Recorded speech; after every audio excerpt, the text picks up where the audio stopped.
Hello, hello, everyone. Welcome back to another week of the Max Potential Habits podcast. I'm your host, Dr. Amanda Barrientos, and today we have on a unique, exciting guest. So I know this podcast hits both men and women, people who are building businesses, but when I ran into Whitedove Gannon, who is the owner and founder of the Female Entrepreneur Movement on LinkedIn, I loved her bio. And, you know, those of you who have been listening to me for a while know that I have a background in gender studies. My PhD is in sociology with a focus on gender studies. And so I read her bio and I was like, oh, we've got a jam. And I ended up reaching out to her. And then we got on a Zoom and we're talking. And she said something about being in Boulder. And I was like, wait, what? I live in Boulder. So we had this really cool just synchronicity and you know, I love it when things come together like that. And we started jamming about business and women and entrepreneurship and the masculine and feminine parts of business. So today we are going to have a deep dive conversation into all things men, women, podcasting, business, challenges, growth. She's a real badass. She's built several businesses. She's built businesses to the 6 and 7 figure mark. Now she's starting a new podcast and she coaches women specifically. She's just cool person. So let's jam and get going. Welcome to the show. Thank you. Thank you so much for having me. I'm excited. Yes. I'm so glad you're here. And I can't wait to see you in person too. I know. It's going to have to happen soon. Yes, definitely. Okay. So first, start out, just share with us what your background in business, you know, give a little overview of how you became a businesswoman, enjoying entrepreneurship, not enjoying entrepreneurship, all of those things. Well, so I'm a serial entrepreneur. Let's just put that out there because that is a thing for real. Yeah. But I stumbled into it because my husband created a construction business back in '97. And by default, I became the person that did all the administrative, all the office, ran the entire, the executive side of it. And we built the corporation, and that was our first business. We went to multiple 7 figures with that business and did really, really well. We had board of directors, we had employees, we had fleets, we had, warehouses, we had the whole thing that goes along with a very large scale construction business. So I would say that I was an entrepreneur, but I was an employee entrepreneur at that point in time because it was just very 9 to 5-ish or whatever. I could choose my hours. I had the perks of being able to spend the money how I wanted and choose my hours. So yay for that in my 20s. But outside of that, I was very adventurous and creative and decided to, in conjunction with that, build a retail business, a secondhand consignment kids clothes store. And so in 2001, I opened that up. And so 6 months of that, it was great. I wanted to be able to do something fun. The construction business was doing well. I had my own people that I had for my stuff, and I was just bored of that. So I created the store, and then we moved 50 miles away. And so the store no longer made sense. So I shut it down, took a loss. That was my first independent entrepreneurial venture. After that, we still had the construction company, and we were 9/11 hit. We turned around and had to make some diversifying decisions with the business because the area of expertise and niche that we were in was phasing out. It had to do with new home building. And so it phased out all of our contracts we fulfilled.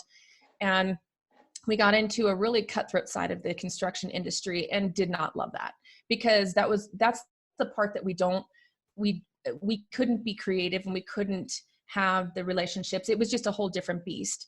And so we decided to be adventurous, and we were going to shut the business down and move to Kansas on 160 acres. And who knows what we were going to do. We had romanticized ideas of being farmers and ranchers and all the things, right? But it was either we do it or we don't. And it was late 20s. We still had the construction business. So we took everything out there. We packed everything up, sold the house, went out to Kansas. And then we get there and we had a beautiful home in Evergreen. And then we get out there, this little tiny farmhouse, and I was pregnant, and I just sat there and thought, I cried actually. What in the world did we just do? I mean, no family, no friends. We knew no one. We took our little tiny family out there, and it was like, okay, we did this. We wanted to take a gamble and see what this looked like. Now let's do something with it. we ended up not closing the construction business. He ended up getting work out there. But again, I was just like, okay, what do I do? 160 acres, let's make some money with this. What can we do? So I, in 4 years, created a sustainable farm where it was all the meat products. By the 4th year, I was wholesale retailer licensed by the state to bring our meat products by the cut to the farmer's market. So I was ahead of my time in 2007 is when that was. Took my stuff to the farmer's market, sold it like you could buy 2 pork chops in a package. It was under our label. We had processors that did it for us that were federally licensed. So we were legitimate all the way. Nobody was quite doing that yet. Now it's rampant all over the place. Everybody knows what that is, but I gambled and said, I want to do this. It was such hard work, but it was okay because I wasn't opposed to the hard work. It was just at the 4th year, I could see no end in sight. I could see that the kids are going to grow up and move on, and I wanted them to. And I was going to be stuck in this really remote area with my animals. And I'm an extrovert. And I know that I was, I knew intuitively I was meant for more than that. So I was like, this is not it. And it's one of those things where one day it hits you that this isn't it. It's not a failure. It's a shift. And you realize it becomes crystal clear. And you just know. And so I came home from the farmer's market that day and I told my husband, I said, I'm done. And he was like, oh yeah, sounds great. And I was like, no, I want to go back to Denver. And he was like, what? I mean, it was like hunter's paradise out there for those people that love that kind of stuff. Although my husband built all of the things for hunting and funnels and knew all the stuff, but he never hunted. It was the opportunity and the possibility of what could be that was really cool about being out there, but so very far away from my family, his family, our kids that had grown up here, for the first 10 years of their life, when we moved out, all the things, it just wasn't quite right. So we shut the construction business down, shut the farm down, auctioned everything, sold, because everything you sell all of your stuff at an auction. It's not like it gets auctioned because you have to get rid of it. You actually have an auctioneer come to your place, and instead of like nickel and diming people to come purchase all your farm equipment, your construction equipment, all that stuff. So we had this major auction with hundreds of people that showed up, shut everything down, packed up our family and came back. And we decided to just take the seed money, sit on what we had, and okay, what's next? Neither one of us had gone to college. Neither one of us had thought about what that looks like, because we were entrepreneurs and we had successful businesses. We knew what success looked like. We had hit those milestones. So like, okay, my husband, he was like, I'm not interested in doing another business. He had a harder time dealing with the change coming back because he felt like a failure. So we had the businesses for, the construction business for 13 years. And that was really his baby. And so he really took it hard in his late 30s and was just like, now what? How do I provide for my family? What am I supposed to do? This is all I've known for 13 years.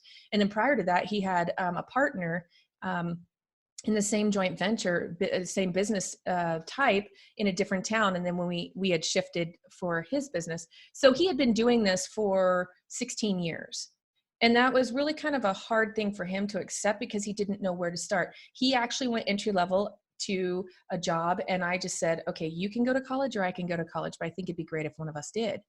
So he's like, nope, I'm not interested.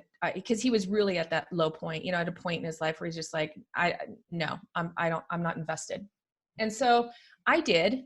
And I struggled for 2 years. I went full time during the day when my kids were in preschool and elementary school. But I didn't know what I wanted to do. I thought, be a vet. Oh, okay, that's going to take forever. And okay, no. And then, business degree made sense because I had been entrepreneurial. So I thought, okay, let's just dive into that part of it.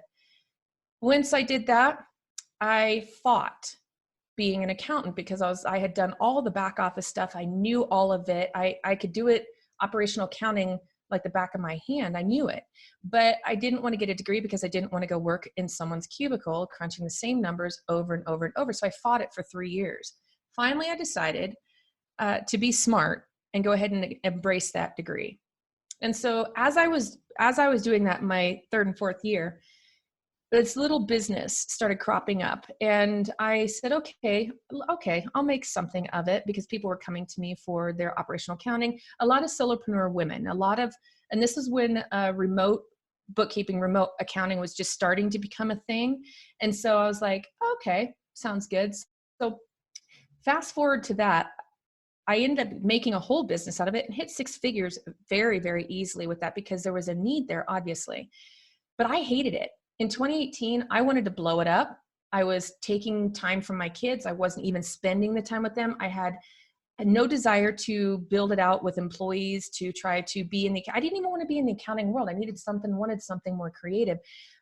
Basically, I intuitively knew, again, I was called for more, but I didn't know what more was. And every single ounce of the businesses that I had been working in and had created had a product or a service that was offered in exchange for the money.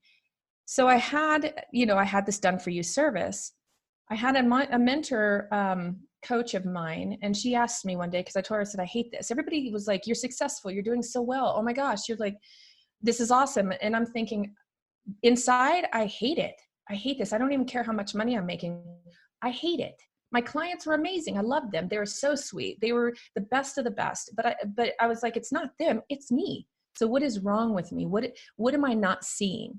And so into 2018, I was done. I was over it. I was not going to build it out. I knew I was going to pivot at that point in time. She said, why do you not coach women entrepreneurs, especially the solopreneurs you've already been pretty much coaching anyways? That was a value add that I inadvertently was giving because I knew the entrepreneurial world. I knew the ups and downs. I had done it. And so I would tell them, okay, these are expected. Let's look at your KPIs. Let's look at your metrics. Let's see, where are you falling? Is this make good business sense? And where is the desire for you to fulfill this piece of who you are and have that being in tandem with your business? So really already doing that. She's like, why don't you just do that? I thought, ugh. So she asked me a really good question. What part of that do you not believe is possible? And I thought, up until this point, I was always selling a product or service. Now and nobody could argue with that. We always had high quality, high expectations, high values for our businesses. My knowledge in the accounting world, you can't argue 1 + 1 = 2. I mean, numbers are just numbers, and they're factually based data if they're coming through true. And so nobody could argue that. For the first time, I was leaning into an area where I could be contradicted. People could disagree with me. And I had to learn to be okay with that myself. And that's what I was not okay with. I had to go through a process for me to determine that I needed to stand in my world, stand in my worth, and stand in what I know is right, even if it gets objected. So I had to learn how to be okay with that. So that was my 2018, end of 2018, I phased my accounting clients out. In 2019, I was just like, okay, who am I? What am I doing? Why does this matter? But the big core piece of this is that I was not alone in this women entrepreneurship, this rise to entrepreneurship. We women so often do not value the knowledge that we have, that we will leave it on the back burner. We will not step forward and say, hey, this is a contribution. This is relevant. This is good. It's complementary, so we don't do that very often. Because for decades, the role was that we were in the shadows. We were just supporting roles. We didn't actually step forward and be that person and be that ability to say, here's what I'm bringing to the world, to be bold, to be fearless, to stand in what it is. We can talk it, but when we go to actions, it becomes a different thing. So I thought, I'm not alone in this, and I know I'm not. So I really decided at the beginning of last year that I really wanted to make a movement for women entrepreneurs to stand in the power of owning what they do, how they do it, and why it's important to the greater good of this world. Oh, okay. I wrote down a ton of notes. I know. I want to ask you so many questions. And for the listeners, this is so awesome. So I usually do something with my dog, and I didn't today. And there's a dog outside barking, and my dog is going crazy. Hey, this is real world. This is real. It was awesome. So I muted myself, and I'm just sitting there nodding like, oh yeah, I want to hear about this, but I can't turn it on the mic because my dog is going nuts. So awesome. And it was perfect because it forced me to be quiet and let you do your preaching, which was awesome. You know, it's just so many things. First, I want to highlight for listeners, there is so much power in being willing to pivot when something's not working. Huge. And it's hard to know when it's not working if it's working. Does that Right, make sense? right. You know, it's like you were successful. You had a successful business. You had built success, but it wasn't aligned with your deepest callings. Yep. And that is hard to let go of sometimes. I see people do this in businesses, in relationships, with, you know, all kinds of ways where we go, it's good enough, though I don't feel like it's really my inspired path. Right. And so it takes a lot of courage to do what you did and let go of businesses that were successful and to step into a totally new part of yourself that was vulnerable. You know, when she asked you that powerful question, you know, I love the power of powerful questions, because I think sometimes someone will ask you one question that changes your entire trajectory of your life or Absolutely. your business. And it's like, wow, that's awesome. And so, you know, when you're asked that question, to me, she's asking you to step into your vulnerable space of feminine power or businesswoman power, or just power, generally speaking. Right. And I think we all get called in different moments to do that. And some of us stand up and go for it, and others shrink, and we're not able to step out of our comfort zone. And it takes a lot of courage to build a business. And I like that you're highlighting the woman's journey differently from a man's. You know, historically, you know, women couldn't even get credit until the 70s on their own. Exactly. Right? Like the Fair Credit Act, 1974, women couldn't even buy a house or get a credit card until 1974 on their own. So it's like that in and of itself, it's taken some time for the catch up. And now women are very powerfully stepping into business. And I look at business as a really beautiful vehicle for building wealth, using your voice, using your skills, being on your inspired path. And it's just such a powerful way to show up in the world and make a difference that's unique to you, for both men and women. Absolutely. And it's not, and I want to make sure that I put this out there. It's not one's better than the other. They're complementary, because men operate a different way. And there are parts of how men operate things that I have so many guys that I know that are in business too, that are super supportive of me being a powerful woman in business as well. It's not that they don't want that. It's just that so many women aren't sure of how to do that yet, because like you're saying, it's relatively new. Yeah. Absolutely. Yeah. And it's, whenever there's a new wave of something, it's there's so much expansion, but there's also a lot of fear. And then there's this courage. And then there's, you know, there's even practical challenges that are different for women and men because of the newness of it. And, you know, and I like that you talk about that complementary part. Will you talk about that a little bit more? Like, what does that look like? You know, especially in a partnership. I actually work with a lot of entrepreneurs who are couples. And it's really fun work, because I see the different ways that the team complements each other and how powerful that can be, but that it also brings certain challenges, right? But what do you think about that? I'm curious about the complementary piece of the masculine, the feminine, the man, the woman, business owners. You know, I want to hear more about that. So it comes down really to a very biological, how men are made up different than women, and however the identity is, you know, very masculine identities are different than feminine identities. So I want to make it, I'm going to pull that back and say it's not biological. It is just the framework. So yeah, so I mean, it's funny because I'm a sociologist, right? So I always go, it's socially constructed, or we're socially conditioned in certain ways. Yes, very much so. But some people have a much more of a masculine drive, and some have a more feminine drive. And the way the two that can complement, because there are parts of the masculine entrepreneurial drive that are more risk takers. They will forge ahead and they will just go. They don't overanalyze what the outcome could possibly be. They take the pieces of it that they want it to be, and they will go with it. Feminine is a little bit more cautious by nature, because we see the whole picture. We multitask more. There tends to be more thought that goes into it. And if you look at a lot of the ways that the feminine sides come to a decision, there has to be an overwhelming outcome possibility.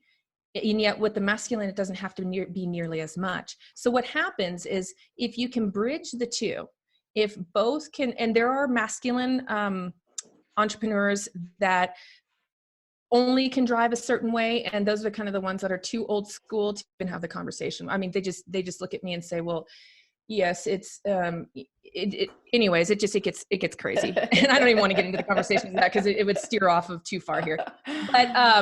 But I've gotten into, a few conversations saying that no. It's a complementary process. So my husband, for instance, he's very masculine on it. He's very assertive. No, this is no right now. This is yes right now. This is what we're going to do.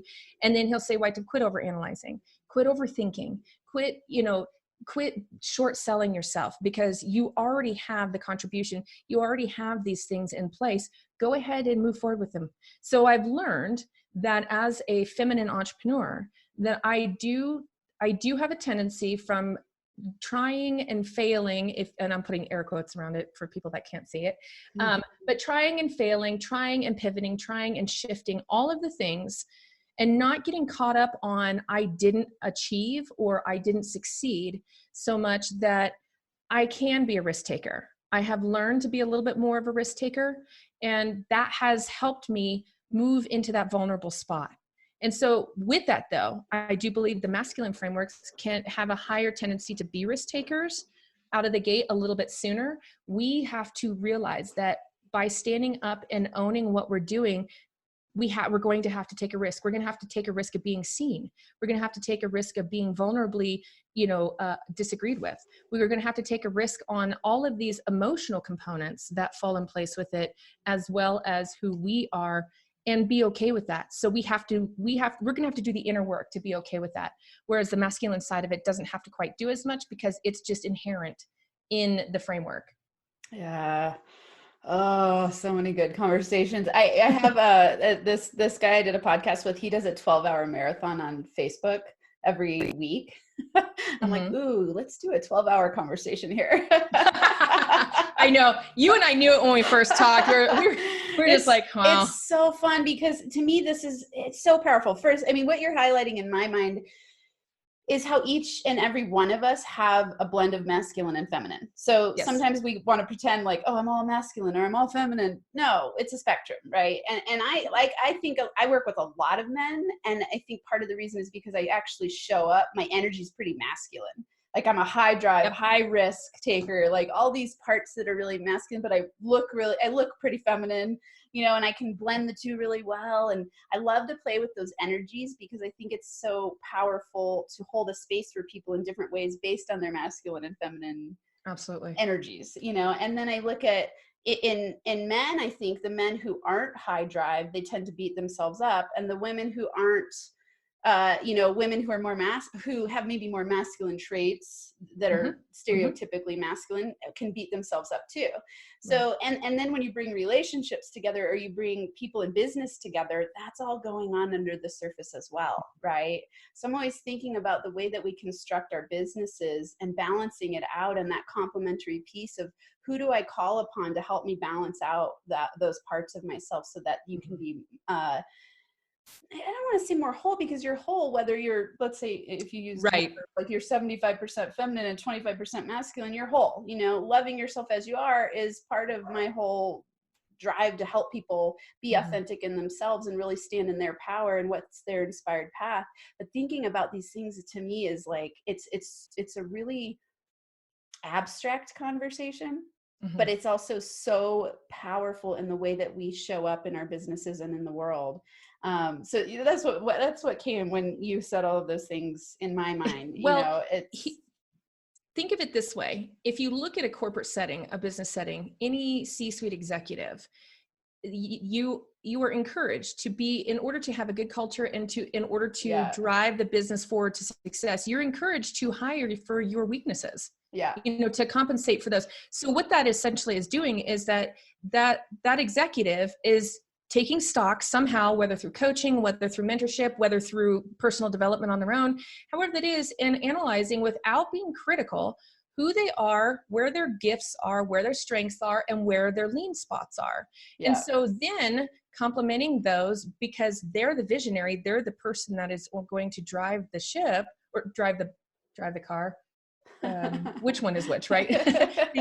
Anyways, but they're the ones that are going to facilitate the big vision, but yet they need those people in their world, in that business world. It's not different for entrepreneurs or solopreneurs. We just need to learn to self-identify and be able to self-assess. What is it then, if I lean more on the masculine side, then what do I need to bring on the feminine side to complement who I already am, the whole of who I already am? I don't ever want anybody to feel like that they're not enough or not good enough, or their combination of the masculine and feminine isn't the right combination. It is absolutely the right combination. It's you. Yeah. But you, as you are, can surround yourself with the people that can actually shore up the areas to help you drive the mission forward. Yeah, I love that. So awesome. I want to give you high fives right now. And hugs. I know. Hugs and high fives. Okay. I want to talk about what do you see the biggest challenges for women entrepreneurs right now? What do you, in the clients that you get to work with, what do you see them facing that's the biggest struggle specific to women? Honestly, embracing the fact that they have a business. So much of the women entrepreneur world is hobby-based or side hustle or mompreneur or, kitchen tabletop venture type thought process. We need to step away from those. Not that those are bad, but let's not go ahead and cater to the cute terminology of it, because we're only saying that we aren't quite an entrepreneur. We're just kind of this person. Yes, it's like a fun game or a side note. Right. And it's just something I'm doing. It's not my main source of income. First of all, you are changing lives. You're changing your clients' lives. You're changing your community's life. Women entrepreneurs put 90% of their resources back into their direct community. I mean, it's amazing what women do, and so you're changing your family's life. You're being able to afford a vacation. You have dreams of creating this big business. You can do it. It is doable. But we don't have, on the masculine side of it, when men are entrepreneurs or go out there and create this business, we don't call them, garage dads, or we don't, there is an assumption of the entrepreneurial space that the masculine entrepreneurs take on that feminine entrepreneurs hold back from a little bit. We need to own the fact that we are in business. It is a business. It makes money. It is not a side hustle. And you can have it just be a part-time thing. It doesn't have to overtake your world, but you can also own the fact, because there's a powerful component to that, to standing in the space that I am an entrepreneur, I am a business owner, and I make a difference in the world. Awesome. This is interesting because what comes up is the minimization of your power. So when we want to pretend that what we're doing is less important than it is, it's that minimization of your power. And when we do that, it dilutes what you allow yourself to bring to the table, and it dilutes the flow of money and abundance and acknowledgement to you, which is, if you think of magnetism or law of attraction, it's like you're actually stopping the flow by minimizing your power. Absolutely. And I think, when I see women doing this a lot, it has been interesting to work with men and see them do the same thing.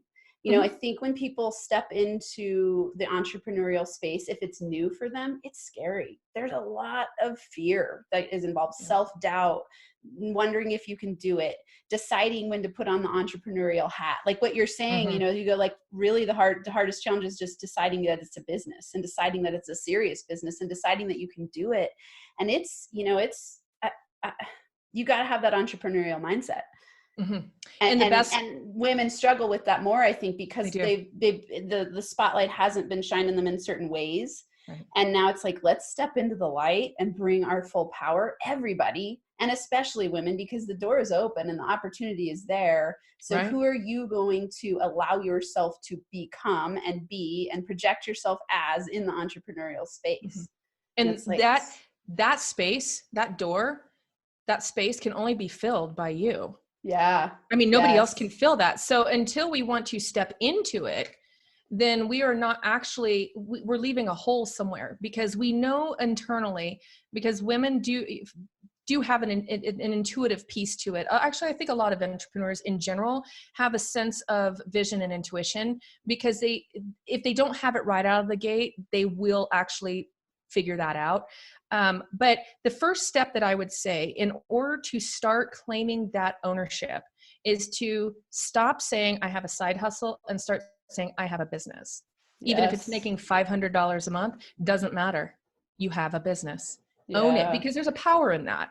There's a Yeah. power in the statement, and it's not for the recipient that's hearing that statement so much as it is for you saying it, claiming it, owning it, speaking it. Yes, absolutely. Good one. Thank you. And I love practical, actionable strategies. So it's really helpful. Like if you are stuck in that mindset of minimizing your business, how do you own it? I think it was, I can't remember, it was one of the like,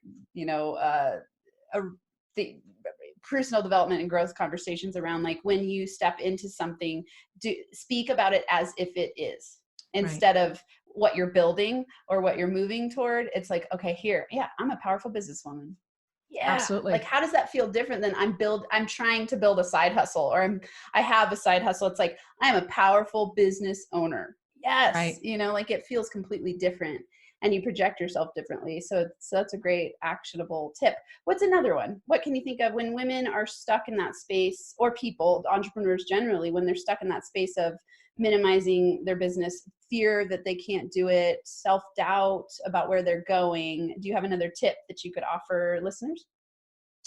Self-doubt rolls with imposter syndrome a lot. They go hand in hand. Yeah. And two things. Don't overanalyze the lack of your knowledge. You will never know everything. And there will always be someone out there that has it. So don't overanalyze that too much. Learn what you need to learn, but make sure you stay consistent on implementation. If you are not applying something that you've learned on a daily basis that pushes you outside of your comfort zone, you are not growing. So continue to grow and continue to apply and implement, even if it's in small measures. There are some days that I don't have it. I don't have the mental bandwidth. I don't have the physical bandwidth. I just don't have it. But I'm okay with that. I recognize that that's the case. I recognize maybe I need to step away. I recognize that if I need to show up and be present for the responsibilities or the calls that I have or the meetings that I've already assigned for the day, put my energy towards those, but block out the next day, block out something else, and make sure that I'm aware of who I am and where I'm at, but I'm not overemphasizing my lack. Because we will always assume what that is. We will always know what that is. We're going to be the hardest on ourselves, the most critical on ourselves as entrepreneurs in general, because the isolation component of being an entrepreneur, it doesn't matter how many groups you're part of, how much networking you do, how many visits you have, meetings, coffee, whatever it is. It doesn't matter what you're doing. You're always going to have a sense of isolation because nobody is in your head with you. So don't allow that room to continue to grow. Mm-hmm. Always be moving forward by implementing something that you learned, something that you're moving towards, something of what that goal is. So powerful. So powerful. Thinking about I talk a lot about the law of attraction, and thinking about what you focus on expands. So if you're focusing on the lack piece, that expands. If you're focusing on what you are already powerful in and skilled at doing, focus on that. Because I love what you're saying. You're never going to know it all. And I think that perfectionist piece goes along with imposter syndrome. And when we want to be perfect, we think we need to know everything and always have all the answers. And this is something, I taught classes at CU for sex, gender, and society. And I'd often talk about how, when a man steps into the room versus a woman stepping into the room, the man assumes it's totally okay to not know. The woman assumes she needs to know everything. Exactly. And it causes fear, even when she does, anxiety. Yeah. So it's like, it's interesting how, there's tons of studies to support that. And so women need to step into their power in that way of it used to be so hard for me to ask questions, to say I didn't know. I couldn't stand looking stupid or not thinking that I had all the answers. So I just wouldn't ask. And then as I started to shift and step into my power more, I was like, I love asking questions. And usually I'd have people come and say to me, thank you so much for asking. I had the same question, but I didn't have the courage to ask. And I'm like, and now I'm just like the question master. And I'm also good at saying, I don't know. I don't have the answer, but I'll get it for you. Or let's see who else might have the answer in the room. It's just commanding a space differently, because you're able to be authentically yourself and know that you're perfect as you are. Exactly. And don't need to be someone else. Yeah. Right. And you know Yeah. what? In doing that, it's going to be counterproductive, or not counterproductive, counter to what you are thinking it is anyways. It's not going to be as you're assuming. What you're Yeah. going to do is you're going to empower other people to stand in their own knowledge and their own worth and their own Yes. vision. You're going to give them the opportunity to see what it looks like, to set the example for what it looks like to be a powerful human. Yeah. So. Ooh, that it gave me the chills. And I want to ask you specifically, what if, speaking to the women out there, like this encouraging piece, like what is it that what's the feminine power that they get to bring to the table? Like if you could distill it into a statement, like what is it? Actually, it's awareness. Feminine Ooh. power has a very tight connection to awareness, because we have that cross-platform thinking, the multitasking opportunities that are inherent to who we are.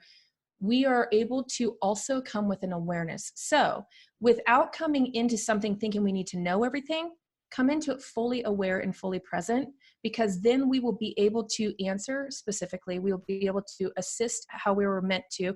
We will be open and willing to let the journey itself be what it is meant to be, for the time frame, for the connection, for whatever it is that you're supposed to learn, they're supposed to learn, and whoever is connected or filters through the connection. There is an awareness of being wholesomely present that comes Mm. along with feminine entrepreneurship that we need it. Actually, we can change the world with this, because we have a very two-dimensional masculine already thought process going along, that we really need to bring this dynamic that is so complementary. But we have the ability to be aware. We have the ability to open it up so much more than it is. Yeah. Oh, I love that. And it's interesting in my business getting to work with men. It's that piece of holding a space of that intuitive awareness and allowing them to unfold and blossom. Because the truth is, men are wearing, I mean, I think we all wear masks, but when men wear a lot of masks, we all Yes, wear a lot of masks, but like we do. in But yes, particular, men kind of wear the like masculine box mask of like, I'm tough, I'm strong, I know the answers, I it's don't the really feel sad, I'm not scared. And then the it's more the old hunter-gatherer. totally. And it's like getting to Yeah. work with men. I'm like, oh, they're terrified, just like women are. And I never knew that before. I was just held. I think because I grew up in a fundamentalist Christian family, I had a lot of black and white thinking. So I would think of like, oh, a rich person represents all rich people, and their lives are all amazing because they're Right. rich. Right. Similarly, I was like, oh, men are this way and women Yes. are this way. And now I'm like, oh, the picture is so much more complex than that. And as humans, we all experience doubt, fear, lack of courage, not knowing if we're good enough, not knowing if we are going to be loved enough, like all those things, right? But we hold different masks to project it in different ways. And so that beauty of coming together in the masculine and feminine is, I think, helps the whole world be more whole. It does. And another component to that is a sense of belonging, because as humans, we have an inherent drive to want to belong somewhere. So if we can actually learn somehow, if we don't have this already, but lean into it a little bit, I'll say as better terminology, but if we can lean into the sense of belonging and knowing that if we can create that and that we can actually foster it, then we can be objected to and it's going to just bounce off, because we already know we belong. It's when we lack a sense of belonging that we become insecure in some ways that other people or the world can see us, view us, object to us. Yeah. But if we're grounded in a sense of belonging, it's powerful. So true. Ugh. Okay, I'm gonna ask you a few more questions. So one, in your business, you said you're a serial entrepreneur, you've been building businesses for a lot of years. And I think sometimes when people are listening who are newer in entrepreneurs and they're like, oh, she's just a badass and just it all worked out, and your failures, in air quotes, failures were chosen. What were some of the like, I want to hear, when you faced challenges in your business, what did you do to overcome? Because I'm certain you had moments where you were scared and where you didn't know the answers. What did you do in those moments? Offering for the listeners, if they're in that moment, what did what can they do to step into or lean into the fear of entrepreneurism? That goes really well with if I could tell my old self, my early entrepreneur self, what I know now. Yeah. Very much so. So I can come from this space now because I dealt with it, figured it out, and stared it down. That's the number one thing, is that when you are feeling a sense of failure or a sense of this is not working out, or even listening, thinking that maybe I, orchestrated my pivots. I didn't orchestrate all of those. Some of those were handed to me that I did not want. I did not want to not do the farm, but I knew I loved that life. I loved doing what I was, what we were creating and the difference we were making in the trail we were blazing. Problem is that I had two choices. I could either tough it out, and this goes for any entrepreneur at any given point in time where they're faced with a crossroad. I can tough it out. I could stick it out. I can grind this. I can actually get through this. I can make this work. But if I'm being true to myself, I have to stop and say, let me analyze this from a 10,000 foot view. Am I forging this direction to make something happen? And is that ultimately what I want? Is that ultimately my bigger picture? What does my future look like? What do I want my future to look like? Because in wanting to my future to look like something specific, I was able to reverse engineer that back and say, you know what? I made that choice because intuitively, not then, now I can look back and say that. But then I intuitively made the decision because the desire for what I wanted my future to look like was outweighed the push to grind and make this happen. We could have been more successful with that farm. We could have blown it out of the water. We were at the tipping point of the entire culture out there for the sustainable farming. We were trailblazing it. We could have done it. We had people even tell us you gave up a year too early. But I didn't give up.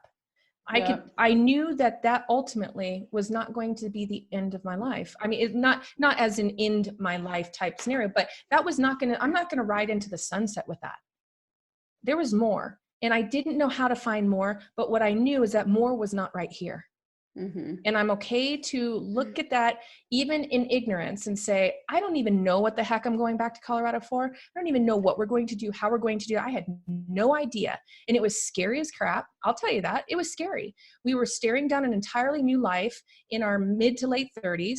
And we had no idea what that looked like. And frankly, it sucked for the first year. It did. So it wasn't a glamorous shift. It was a lot of dealing with failure, a lot of imposter syndrome. But what I did do is I had to shut that component down of judging myself for the decision or doubting the decision I made in order to be able to move towards the vision of what I know I want my life to be. That's the bigger picture. So you don't have the answers. You're not going to have the answer. Yeah. But it's okay. When you get to a different point, when you get past it and through it, you'll look back and see, I see why, but you're not going to know why right now. Yeah. And it's okay. Know. Yeah. Trust your gut though. Lean into who you are. Yeah. I love this. Okay. So for listeners, we at the recording, and actually YouTube won't go this far either, but on Whitedove's wall, she has a statement that says, let your faith be bigger than your fear. It's exactly what you're talking about. Totally what I'm talking about. It's so cool that you live it, you're living it. You're leaning into the fear because you have faith and trust that whatever the calling is, you're going to go. And even though you don't know the answers, you know your bigger vision, your bigger why, and you take action in that direction and trust that it'll unfold the way it's supposed to. And in all honesty, everything that is meant for you in your life, whether you make a shift that is out of line with it, or you grind something longer than you should have, or the success you realize is not the success that you wanted. Yeah. Any of those cannot stop what inevitably you're supposed to receive. Yeah. Inevitably what you're supposed to do. So it's not even those. We can make decisions and it's going to wind, but it's still ultimately, we're still going to receive what we're supposed to receive. We're going to enjoy what we're going to enjoy. We're going to learn what we need to learn, no matter how. Yeah. This has been so incredibly rich. I hope that for everyone listening, you're rewinding and taking notes and getting inspired because this is really rich. Okay, so tell us what your top 3 max potential habits that you believe got you where you are today. I'd say my number 1 is spending time with myself, honoring myself on a regular basis, giving myself the freedom to not have to, at this stage, have to think I have to grind till midnight, giving myself the space to lean into the lifestyle that I want to work towards and that I choose to live, but already start now. So I lean into my own space and I lean into who I am, and I don't force something. My second max potential habit is definitely meditational. And that goes along with the first one though. Yeah. You know, so you kind of can't have one without the other. Yeah. Yeah. They almost always blend for everybody. They have to. Yeah. But really in the meditational side of it, being self-acceptant, that we humans are not perfect. We can strive for perfection and we can get points of perfection, but we will doubt ourselves. So meditating brings it back down to a basis of a foundation of who you are and accepting and loving who you are. You cannot love the rest of the world if you do not love yourself first. It's been proven. You can't. So bringing that back into it centers my why, centers my business, centers my connections. And my connections are very deep on, if someone says, hey, Whitedove, let's go have coffee, and you want to pick my brain about something, I'm going to give it to you. We're going to talk. We're going to really dive into the conversation. I don't sugarcoat it. Yeah. But that's what they want. That's what everybody wants. They want real, authentic. The last one is awareness, 100% awareness. Awareness of my space, shutting off notifications on my phone, closing tabs on my browser, being consciously, presently aware of the action that I am currently in. We have a drive to think forward because we are working towards this vision of what we're trying to achieve, but we cannot live in that future there in our thought process while we're working on the steps to get there. We have to be present in the steps because there are things to learn, things to know, and things that we need to go through. And I'll catch myself on Facebook because I'm back and forth in there. I do a lot. I have groups. I have the stuff, I can't converse. And so I catch myself and I'm doing my work stuff. And then I'll just be like scrolling. I'm like, what if you're scrolling? Close the tab, just close it. But it's training myself to be aware that something triggers me. So I don't end up 30 minutes down that path. I catch it in the first couple of minutes. I'm like, break now, stop it, and just close a tab. And then like yesterday, I was doing that and I was like, nope, shut the tab. And then because it'll stop that process of mindlessness. And which stops me from being productive on what I'm trying to accomplish in that time frame. Yeah. So then I was like, oh yeah, I need to actually I need to reply to someone's conversation. So I went and opened it back up, but my mindset was completely different because I opened back up straight into the conversation, straight into a reply. Yeah, so it intentional. It was straight into the intentional stuff. Yeah. Otherwise I could have been just mindset scrolling for a while. Yeah. So awareness is so big. Huge. I mean, it's really the beginning of everything, right? Because in mindset training, you've got to be aware that you're off in order to even step into a new direction. So much. Yeah. So good. Okay. I'm certain people are going to want to connect with you. So let everyone know the best ways to connect with you. You can find me all over social, Whitedove Gannon. It's either Whitedove-Gannon, Whitedove_Gannon, or just type in Whitedove Gannon because it's an identifier. Yeah. My dad branded me. Thanks, Unique Dad. name. I was wondering, I didn't know if you named yourself or if that was your, oh wow, that was your given name. Wow. Okay. Yes. Awesome. So find me, message me. I am the one that answers any of my messages. I will always have a conversation. I'm not unapproachable. In fact, I love being approached. I love connection. I even love people coming in and saying, here, let's be friends. Okay. And then they turn around and send me a page to like, and I'm like, that's cool. Let's see what we got. Who are you? Yeah. So I get to learn about people. And then also you can email me straight to info@whitedove-gannon.com. Again, I answer all of it. I don't outsource any of that. So if you want to have a conversation, go right ahead. Awesome. Okay. And I know that you have a giveaway for everyone listening. So where can they find that and tell us about it? Yes, it's the Become Unstoppable Challenge. And I'm just rolling this out because I really want to get to the heart of what everybody needs to find out for themselves in order to crush their business. Awesome. Okay. And for everyone listening, all of those links are going to be in the show notes. And also make sure that you listen to her new podcast. And it's, if they look up Fem Nation Podcast, that's how they find you. Okay. So Fem Nation Podcast Awesome. What episode number are you on? Oh, 89. Okay, so you're close to 100. So really developed. I got to listen to it yesterday, and I was like, yes, awesome. There's tons of great tips, good interviews, really connected. So be sure to connect with Whitedove. Thank you so much for being here. It's been incredible. Thanks for having me. I can't wait to have wine or coffee with you in person and jam for hours. You bet. All right, everyone. Thanks so much for being here this week. If you loved what you heard, be sure to blast it out on social media channels. Tag both of us, Whitedove Gannon and NFA Coaching. Share with us what you learned, comments, tips. We love to hear from you. That's why we do this. We want to hear from you. So contact us and bless us in your story and leave a comment about what you learned today or what you took away, something that inspired you. And I will be back next week. I hope you all have an incredible, fulfilling, meaningful, awesome week where you thrive and feel alive. Thanks so much for listening to this episode of the Max Potential Habits podcast. If you're liking what you've heard, it would be so incredibly awesome if you would subscribe to the channel and leave a 5-star rating and a written review. This helps me help more people while we grow our NFA community so we can rock it out together. For Max Potential Habits resources, go to nfacoaching.com where you can access all of my resources. There's free ebooks, PDF checklists, a journal template, a business mindset meditation kit, and so much more. Plus, links to NFA Coaching on Instagram, YouTube, LinkedIn, and Facebook. And if you're super serious about up-leveling, there's also a link to schedule a free consult to work with me in group or one-on-one coaching. Until next time, I hope you have a Max Potential Habits Day where you get inspired to do whatever it takes to transform into the most empowered version of yourself so you can lead a rich, thriving, kick-ass life and business.